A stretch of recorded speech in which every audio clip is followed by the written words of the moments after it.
Yes, sir. Great.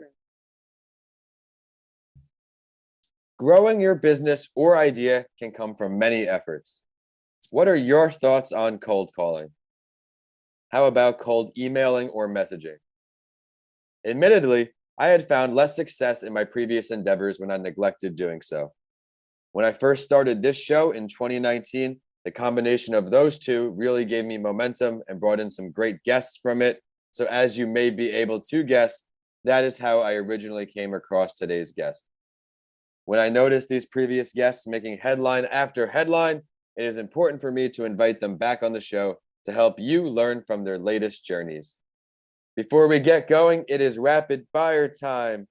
Melanie, which platform do you stream your podcast through?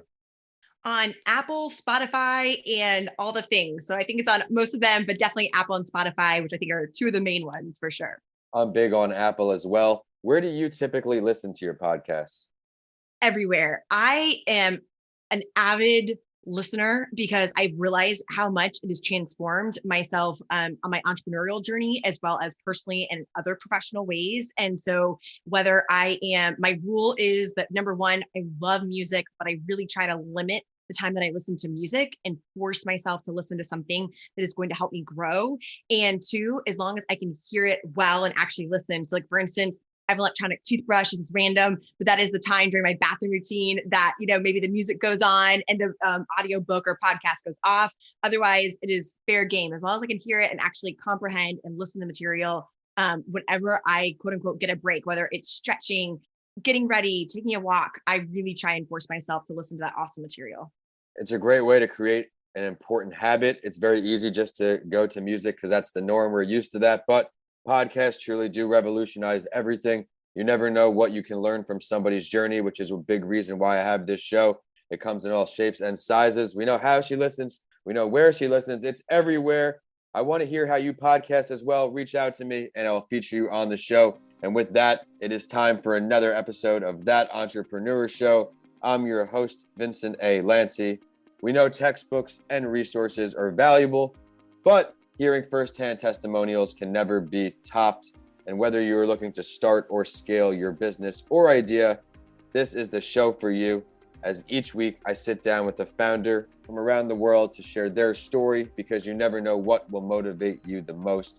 And as I mentioned, it's time for another Rewind the Clock episode as I am bringing back Melanie today. And to remind everyone of today's awesome guest, she is a triple graduate of the Florida State University, Business Finance, MBA, and JD, and her entrepreneurial skills were honed for 13 years at her previous corporate law firm. Her hard work has paid off time and time again, the recipient of dozens of awards, including the Tampa Bay Business Journal BusinessWoman of the Year, Angie's Award, and Florida Bar SSFS Mentor of the Year Award. She began her passion project 4 years ago, and why she is on this show today, that it really grew during the pandemic and it spread your sunshine, committed to empowering others with the confidence to break the glass ceiling and achieve their dreams. So her company is right up my alley, and it was born out of its truth. The world is bettered when people are instilled with the confidence that we are cheerleaders for their goals and accomplishments. Get ready for some tips to success and more with Melanie Griffin. Melanie, thank you so much for rejoining the show. Thank you for having me. I'm excited to hear what's new. Would you mind first starting with introducing yourself to our audience if they did not catch your first episode? Absolutely. I'm Melanie Griffin. As Vincent said, I am an attorney of approximately 14 years experience in business law, specifically commercial litigation and employment law, and have practiced most recently with the law firm of Shoemaker, Loop and Kendrick here in Tampa, Florida, where I live with my husband of almost 13 years, 3.5-year-old toddler who is now in the threes class, and my puppy who is actually now almost 8 years old. So we're besties for sure, have been together a long time. And Vincent, as you noticed, about 4 years ago, to complement my full-time law practice, I started a personal brand called Spread Your Sunshine that has grown into an entrepreneurial venture. And so one of the things that I did with my law practice was then to go of counsel. I resigned from being an equity shareholder and managing a branch office so that I could still serve my legal clients well, but then free up time to work on how I see myself as being uniquely able to better the world through Spread Your Sunshine. Yes, I commend the work ethic. You hear a lot of quotes where if you're willing to work 8 hours for somebody else or 10 or 12 hours in some cases, you have to at least put that equal amount of time. So I know you're grinding around the clock. We're going to start out the show though, catch everybody up on your business, and then we're going to get into everything new. Absolutely. So, one of the biggest things that for Spread Your Sunshine happened during the pandemic, and especially combining what I do with Spread Your Sunshine in terms of providing inspiration specifically through not only products, but then also through keynote speaking and business consulting, then with my legal background, was that it was fast and furious when you were looking at the new laws and regulations that were coming out of everywhere, out of Congress. There were different loans for small businesses, as you may know. Certainly, you had different regulations that surrounded employers in terms of how they had a obligation to keep their employees safe and/or provide them with additional paid time off or sick leave, and how we just wanted to look out for our community. And I was in a unique position to be able to understand that information, and then because of my community and platform, to get it out to a large group of people, not only in Tampa Bay where I'm located, but really throughout the US through a couple of different organizations with which I'm involved. And so I used the Spread Your Sunshine platform to host webinars, not only that I did for other organizations, but our own.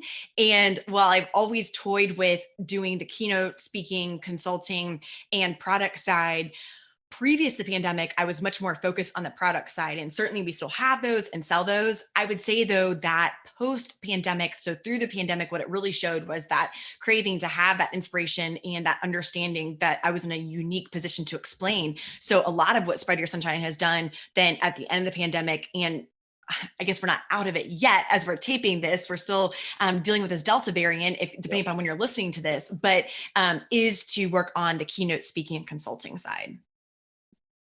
COVID taught us a lot of things when the world just stopped, that we had to find ways to make it happen. You've now branched out into a few different areas.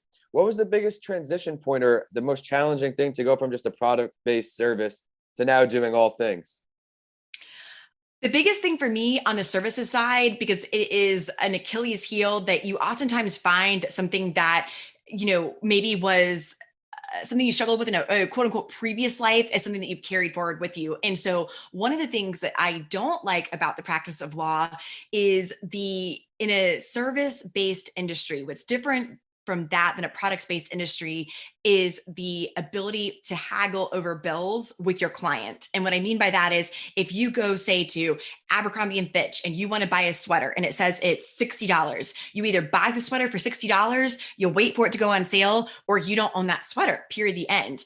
In the service-based industry, there's a lot of negotiation, and that can be good and bad. And I know there's a lot of reason for that, so I'm not giving clients a hard time, but it's just a piece of it that I didn't enjoy. Spending my weekend drafting something when it was allegedly an emergency and doing what I felt like was a good job for the client, then only on the back end to have them maybe say, well, that really should have taken you 8 hours, not 10.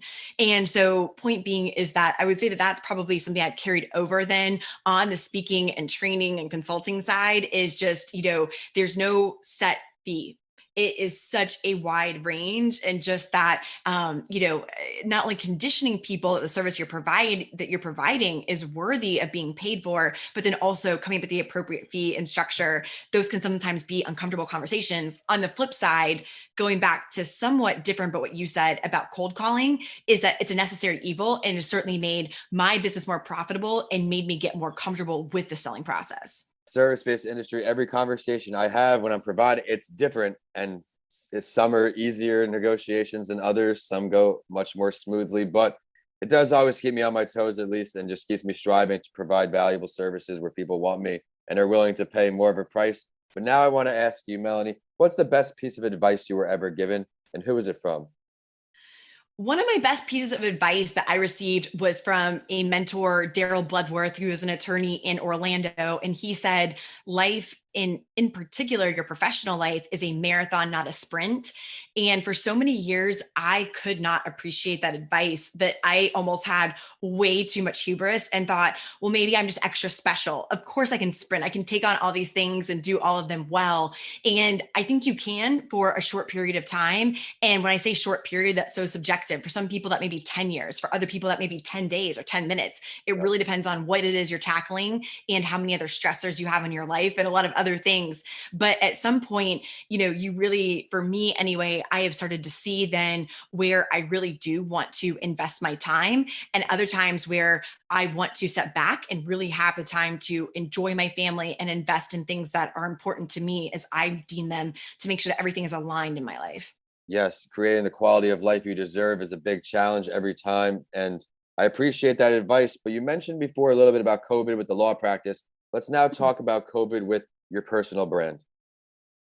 Sure. So with the personal brand, they honestly went in a lot of ways hand in hand, because when the ability to speak in public places and to sell in public places went away virtually overnight, it was so devastating. But that was, I think, just a blip on the radar, where I certainly found myself literally in my backyard in tears, thinking that everything that I had worked for in terms of being on stage, so to speak, was now over, because there were some pretty big opportunities that I knew were gone for 2020, and just didn't know if they would ever come back. On the flip side, it really forced me to then connect with my community in a different way.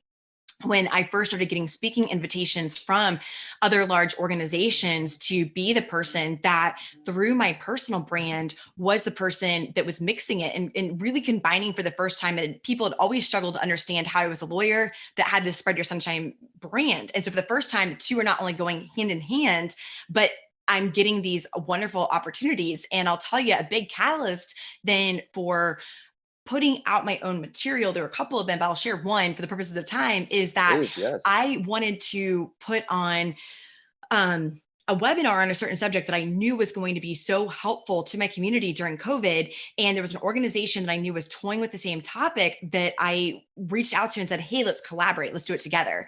And the organization, I'm putting words in their mouth for them, but essentially said, you're not the right person to do this. You don't have the expertise or skill set.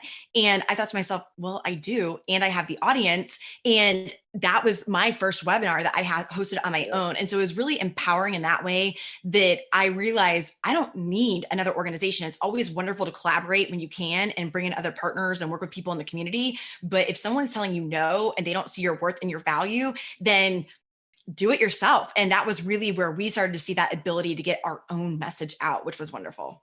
That's amazing to hear. You pivoted and you found something right out of it. Great work. Now, I would like to ask you for one book to recommend to our community of entrepreneurs. So one book that I read that I just thought was fascinating recently, The Year of Yes, and it was by Shonda Rhimes, who I must have been hiding under a rock. I had not heard of her. This is the woman who wrote Grey's Anatomy, Private Practice, The Making of a Murder. I mean, you name it, she's all Yeah, over she's done a bunch of Bridgerton. shows. But somehow I had not heard of her. And I will say that this may be a book that appeals a little bit more to some of your female audience, but I read so many personal development books. And while I have found all of them to be helpful, some of them I read begrudgingly. I always get a takeaway, if not more. And I'm so thankful I read it. But like, I struggle to make myself hit that play button. With her book, I mean, I read it, I don't know, maybe in 2 days. And when I say read, by the way, I do all audio. So, Really, I'm really? listening as I'm doing all the things, so to speak, as we talked about earlier. Yeah. But I just thought it had such great advice and was such a quick read. I have to really transition to audiobooks so I can utilize the books when I'm busy doing other things. I just like holding that book in my hand for some reason. I like holding it, but that is a good book recommendation. Everyone out there, be sure to check it out. And Melanie, as you know, normally we do the spotlight story right now, but on these episodes, the Rewind the Clocks, I want to give you the opportunity to shout out another entrepreneur. Who would you like to show some love to? I want to show some major love to Erica Kastner. She is someone who is a coach in the Fort Myers area. She has done not only business coaching, but she also has a podcast, Love the Work You Do. She recently transitioned that and is focusing more on branding and really elevating yourself. She does a series of boot camps. And what has been amazing to watch her is that she has reinvented herself so many times. She just recently told a story about how 6 years ago, she almost hit rock bottom and then has now pivoted her business multiple times since forming it. And I just think she is wonderful to watch and so empowering. I appreciate the shout out. Everyone, be sure to check out Erica Kastner as well. If it's coming from Melanie, I'm sure it's a good referral of some good work to learn from. And with that, Melanie, I want to thank you so much for taking the time to rejoin us today. I loved how you talked about creating new opportunities, connecting with your communities as well. And you had your own webinar when the collab didn't work out. You didn't give up, you pushed harder, and you found it even more empowering. So major props to you. And I would now like to take the time to ask you for your last word. My last word is believe in yourself. Just like I didn't take that no for an answer and thought, no, I have the ability to do this. As you know, Vincent, especially as an entrepreneur and or in sales, you're going to be told no. And just take that as a no for not right now or for that partnership. It is not a no that you're not meant to do this. So believe in yourself and keep going. Love the analysis there. Even right now, what I'm doing with cold messaging, I've emailed superintendents, everyone in the state of Florida and New York. 90% of them aren't even going to respond, probably. So most of the time, it's going to be no in entrepreneurship in your own business, but just look at it like practice. And that means the next one may work out if it doesn't. But now, how can everybody get in touch with you? You can find me on @SpreadYourSunshine on Facebook, LinkedIn, YouTube, and Instagram, and then @sunshine_women on Twitter. And visit our website, spreadyoursunshine.com, and you can connect to our e-listserv and get a 15% discount. Be sure to check out Spread Your Sunshine. They're all over and they've got valuable content everywhere. While you're checking her company out, be sure to check us out too. We are that entrepreneur show across the board, except on Twitter. We're Podcasts by Lancey. So you have updates from all of my shows. My handles are @Vincent A. Lancey on all social media and YouTube. And the website is vincentalancy.com. If you check out my books, let me know. I would love to share your support with a picture. And our latest book is Mental Health Week. It's time for the quote to end the show. And this one is from Oprah. If you look at what you have in life, you'll always have more. If you look at what you don't have in your life, you'll never have enough. Thanks for listening, and we will see you next week on That Entrepreneur Show. Melanie, thank you so much again. Thanks for having me.